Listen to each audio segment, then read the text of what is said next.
Halo Flickers, welcome to Snakeflix. Setelah rampungnya series dari The Blacklist dari season 1 hingga season 9, kali ini kami dengan bangga akan mempersembahkan kepada kalian bahasan spin-off dari series The Blacklist yang berjudul The Blacklist Redemption. Menceritakan tentang sisi lain dari kehidupan Tom Kin yang tak diketahui oleh istrinya bahwa ia bergabung ke dalam perusahaan Helicon yang dipimpin oleh Scotty Hargreaves yang tak lain adalah ibu kandungnya. Di series kali ini Tom tergabung bersama Matthew Solomon, musuh terbesarnya yang hampir saja membunuh Elizabeth Kin. Ia juga bekerja sama dengan Dumont dan yang terakhir adalah Ness. Bagaimana mereka menjalani misi rahasia tanpa sepengetahuan dari Reddington dan Kin? Without any further ado, let's get into it. Scene dibuka oleh sebuah cerita di daerah Berlin, Jerman.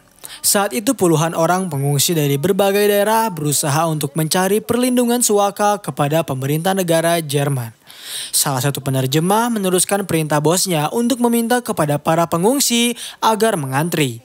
Kemudian setelah pendaftaran dibuka, seorang pria dipersilakan untuk menghadap dan meminta pertolongan. Sebelum memberikan pertolongan, pejabat imigrasi Jerman bertanya mengapa pengungsi tersebut membutuhkan bantuan perlindungan suaka dari negara Jerman. Pria itu menjawab karena semua keluarganya telah tewas akibat perang. Lalu ia memohon-mohon agar dirinya bisa mendapat pertolongan tersebut dan beruntungnya pemerintah Jerman mau memberikannya sehingga ia sangat berterima kasih atas pertolongan tersebut.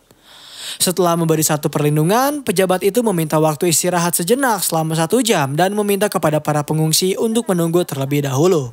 Tetapi alih-alih beristirahat, pria itu justru mengeluarkan sebuah tas berisi tabung gas lalu mengaktifkannya dan pergi begitu saja. Sesaat sebelum pejabat imigrasi itu keluar dari gedung, seorang anak lelaki datang menghampirinya, mengucap terima kasih karena ia telah menolong banyak sekali orang lalu dirinya memeluknya. Di saat yang bersamaan, gas yang telah pria itu aktifkan langsung bereaksi dengan cepat dan ketika orang-orang yang berada di dalam ruangan tersebut mengalami batuk parah. Karena tak mau tertular, dirinya langsung pergi menahan pintu agar orang-orang yang berada di dalam ruangan tewas keracunan sembari mengagungkan nama Jerman, bangunlah.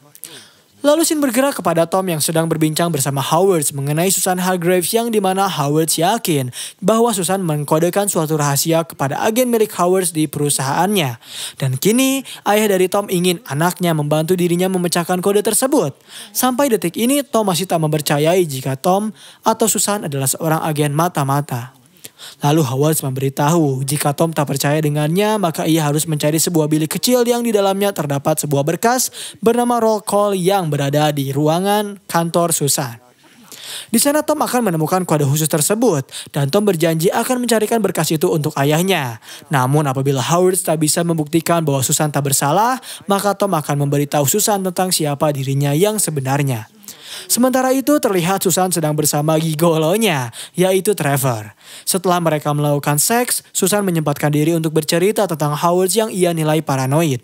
Suatu hari dirinya menemukan sebuah file berisi anggaran dana yang disembunyikan oleh Howard darinya. Dan setelah mengetahui file tersebut, ia memutuskan untuk menghampiri dewan dan melaporkannya yang membuat Howard didepak dari kepemimpinan perusahaan.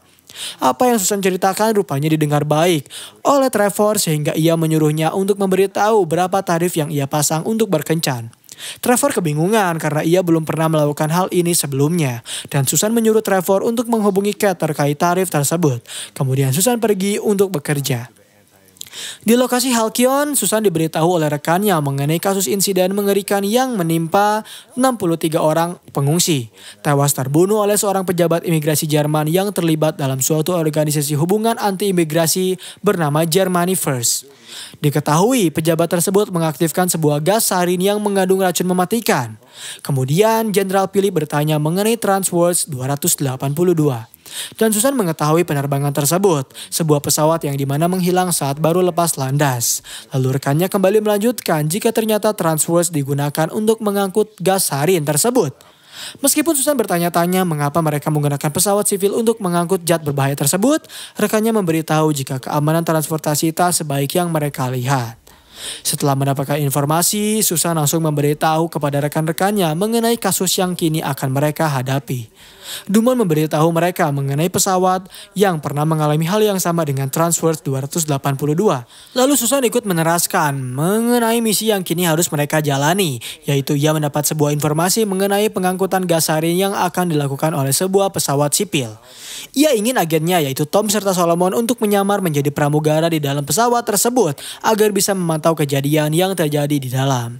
Akhirnya mereka berdua telah berada di dalam pesawat Borealis 301, melayani para penumpang yang baru saja memasuki dan memilih kursi mereka masing-masing. Awalnya tak ada tanda-tanda mencurigakan, bahkan Dumont dan Ness pun tak menemukan penumpang yang memiliki catatan kriminal. Dumont hanya bisa menemukan sebuah tas berisi 2 shotgun yang tak bisa dijangkau oleh pemiliknya. Di dalam pesawat, seorang anak yang terpisah dengan ibunya terus menangis karena ketakutan hingga membuat Tom harus meminta tolong kepada penumpang di sebelah anak tersebut agar mau menukar kursinya. Dengan tawaran, ia akan memberikan minuman gratis yang akan ia berikan.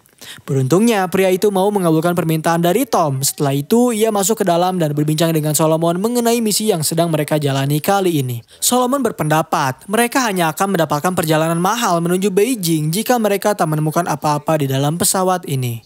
Tetapi perkataan Solomon tak berlangsung lama karena ternyata seorang penumpang telah berhasil mengaktifkan sebuah alat yang menonaktifkan wifi di dalam pesawat. Bahkan Solomon dan Tom tak bisa berkomunikasi dengan Dumont karena jaringan mereka berdua terputus. Mengetahui adanya pembajakan di dalam pesawat, mereka berdua langsung menghampiri kokpit untuk memberitahu pilot dan bertanya apakah mereka bisa mendaratkan pesawat dengan cepat karena pembajakan baru saja terjadi. Kopilot memberitahu selagi mereka mendapat pandangan yang jelas, maka mereka bisa mendaratkan pesawatnya. Di lokasi Halcyon, Susan bertanya-tanya mengapa pesawat bisa dibajak karena tak ada satupun penumpang atau barang yang mencurigakan. Lalu Les datang memberitahu mereka jika seorang penumpang bernama Franklin Dutch adalah seorang montir pesawat. Ia diduga akan tiba di Dallas esok pagi dan kini dirinya sedang berada di dalam pesawat menyiapkan beberapa persenjataan untuk ia bagikan kepada rekan-rekannya. Setelah Dutch merakit senjata tersebut, ia langsung keluar dari toilet dan memberikan sebuah paket kepada rekan-rekannya. Sementara Tom dan Solomon mencoba untuk mencari cara jalan keluar agar menyelamatkan para penumpang lainnya.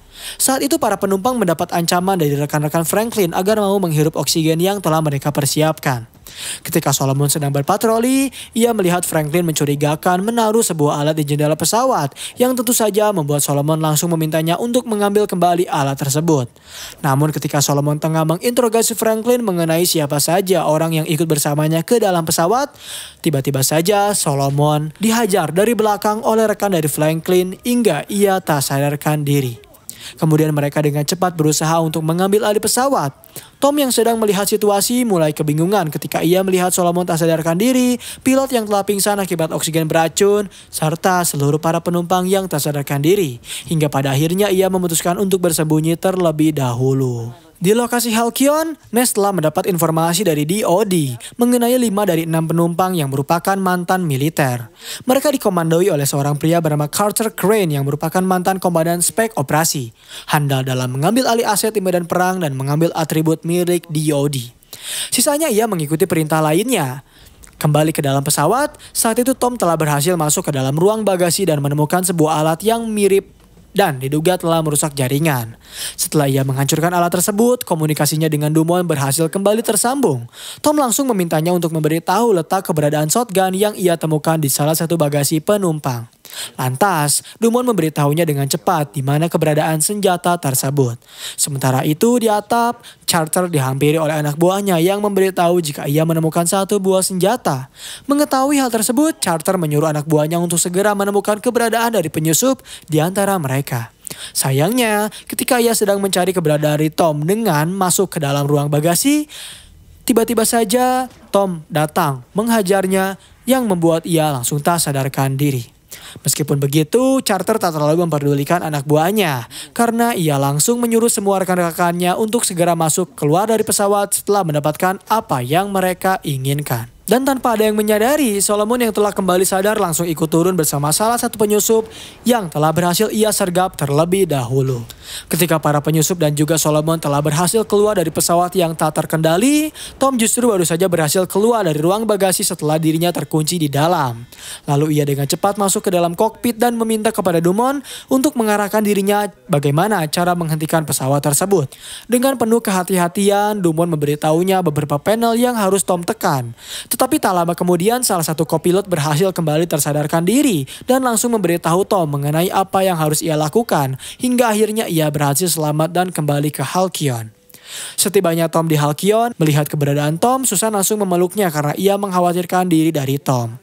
Lalu Tom memberikan informasi jika mereka gagal menghentikan pergerakan para penyusup dan kehilangan Solomon yang diduga diculik bersamanya. Setelah itu, Tom dipertemukan dengan rekan dari Susan yang berterima kasih karena telah menyelamatkan nyawa dari para penumpang. Kemudian Susan bertanya kepada rekannya, ia yakin paket yang mereka cari bukanlah sebuah paket, melainkan seseorang. Memang, Jenderal Philip mulai menjelaskan faktanya bahwa ternyata Carter berusaha untuk menculik seorang wanita bernama Jennifer Lin. Ia merupakan seorang aset yang sedang menyamar untuk Tao Lao, seorang pedagang gelap manusia yang menguasai pasar Asia. Kuat diduga Jennifer Lin akan menjadi penerjemah pribadi dari Tao Lao yang hendak melangsungkan pertemuan dengan salah satu rekan bisnisnya. Lalu bagaimana dengan Aldock Braddock? Rekan Susan menjawab, kini mereka harus mencari tahu hal tersebut. Kemudian Sin bergerak ke Northwestern Kanada, tempat di mana para pembajak pesawat tersebut menyembunyikan Jennifer Lin di salah satu gudang bekas. Sebenarnya saat itu Jennifer telah meminta tolong kepada mereka semua dan bertanya-tanya apa yang mereka inginkan darinya. Aldock menjawab semuanya mengenai pesawat itu. Lalu mereka terlebih dahulu meninggalkan Jennifer sendirian di dalam sebuah ruangan.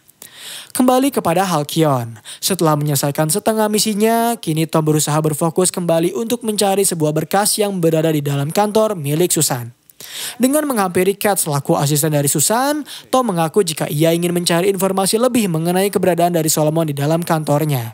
Beruntungnya saat itu Kat mengizinkan Tom untuk masuk ke dalam, dan setelah Tom dibiarkan masuk sendirian, ia langsung mencari bilik tersebut hingga pada akhirnya menemukan sebuah berkas bernama Roll Call.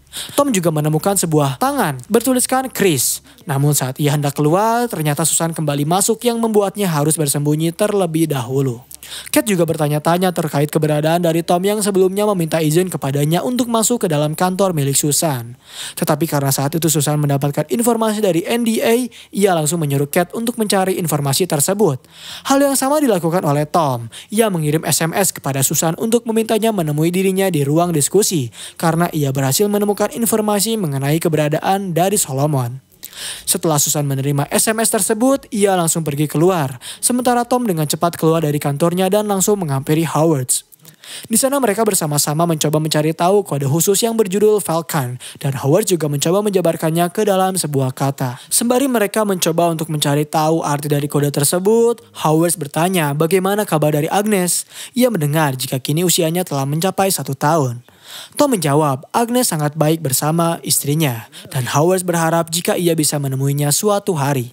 Lalu Howard memperlihatkan sebuah komik yang ia yakini itu adalah sebuah buku sandi, dan disinilah Tom mulai kehilangan kepercayaan kepada Howard karena ia tak mengerti mengapa buku komik bisa dijadikan panduan buku sandi. Sempat terjadi perdebatan di antara mereka berdua yang dimana Tom mengaku jika ia salah terhadapnya. Howard berusaha meyakinkan Tom untuk tetap pada tujuan mereka karena apabila Tom mengkhianatinya maka hal tersebut akan membuat mereka berdua terbunuh. Tampaknya Tom tak peduli dengan perkataan yang Howard berikan kepadanya karena ia langsung pergi begitu saja. Di satu sisi, Solomon yang telah bersama dengan salah satu pembajak mencoba untuk mengancamnya. Ia membiarkan pria tersebut kedinginan tanpa sehelai pakaian. Solomon bertanya di mana keberadaan teman-temannya dan seharusnya mereka berkumpul. Namun pria itu hanya bisa terdiam. Kemudian Solomon kembali mengancam ia akan membiarkannya sendiri di sini dengan kondisi patah tulang, paha, serta matahari akan tenggelam. Dan disitulah ia akan dijadikan santapan oleh serigala. Sementara itu para pembajak mulai mencoba bertanya kepada Jennifer terkait cetak biru asli dari sebuah berkas bernama QR20. Jennifer kebingungan, ia menjawab dirinya tak tahu perihal berkas tersebut. Kembali kepada Solomon, ia lagi dan lagi mulai mengancam pria itu dengan berbagai cara dan cerita kedinginan yang sangat meyakinkan. sehingga membuatnya mau memberitahu jika terdapat sebuah gudang kosong dan ia mengetahui titik koordinat tempat tersebut. Beruntungnya pula radio yang Solomon gunakan berhasil berfungsi sehingga ia bisa mengirimkan sinyal ke Halcyon. Di lokasi Halcyon, ketika Tom ingin memberitahu Susan siapa dirinya yang sebenarnya, Dumont tiba-tiba datang memberitahu mereka jika dirinya berhasil menemukan keberadaan dari Solomon yang membuat mereka langsung bergerak dengan cepat. Di satu sisi, Carter menyuruh rekan-rekannya untuk segera mengas barang mereka. Ia juga menyuruh salah satu anak buahnya untuk mencari keberadaan dari Dutch. Namun ketika mereka sedang berkumpul, ia sadar Aldock menghilang dari radar, yang ternyata ia justru berkhianat setelah membunuh rekannya sendiri dan menyelamatkan Jennifer. Setelah berhasil menemukan keberadaan dari Solomon, mereka kembali berkumpul mencoba mencari keberadaan dari Aldock yang diduga memiliki hubungan gelap dengan Jennifer. Ketika Jennifer dan Aldock hendak kabur, mereka sempat berdebat karena Jennifer marah dengan apa yang telah Aldock lakukan. Bahkan ia menghajarnya hingga membuat dirinya bisa melarikan diri. Terjadi aksi kejar-kejaran di antara mereka berdua yang dimana dibuntuti oleh pasukan elit Halcyon.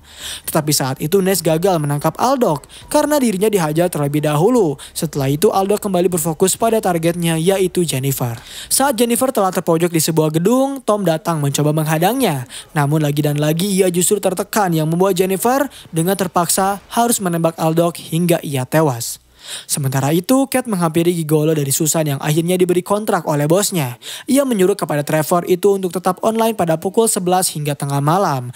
Dirinya juga akan dilengkapi ponsel sekali pakai yang akan digunakan untuk membalas pesan dari Susan. Dan scene terakhir di episode kali ini memperlihatkan Tom yang sedang menghampiri Susan, mencoba memberitahu tentang seseorang yang telah membuatnya tak mempercayai Susan seutuhnya. Tetapi ketika ia hendak memberitahu orang itu adalah Howard atau ayah serta suami dari Susan sendiri, Tom tiba-tiba melihat komik yang dibicarakan oleh ayahnya sehingga membuat ia memutuskan untuk mengurungkan niatnya dengan membelokkan fakta jika orang yang membuatnya tak percaya kepada Susan adalah Elizabeth Kane. Mendengar cerita dari Tom, Susan mengerti karena pernikahan terlalu sulit, termasuk pernikahan yang ia alami. Lalu setelah berbicara dengannya, Tom dengan cepat mengambil komik tersebut dan berusaha untuk memecahkan kode itu sendirian. Namun sayangnya, saat Tom hendak memberitahu Howard, ia bisa melihat sendiri Howard telah berhasil tertangkap oleh Solomon. Dan episode 5 di season 1 berakhir di sini. Terima kasih telah menonton video pembahasan dari series The Blacklist Redemption episode kali ini. Bagaimana tanggapan kalian? Komen di bawah untuk rekomendasi film atau series selanjutnya. Klik tombol subscribe untuk mengikuti perkembangan channel ini. Dan klik tombol like jika kalian menyukai video pembahasan kami. Dan sampai berjumpa kembali di episode selanjutnya.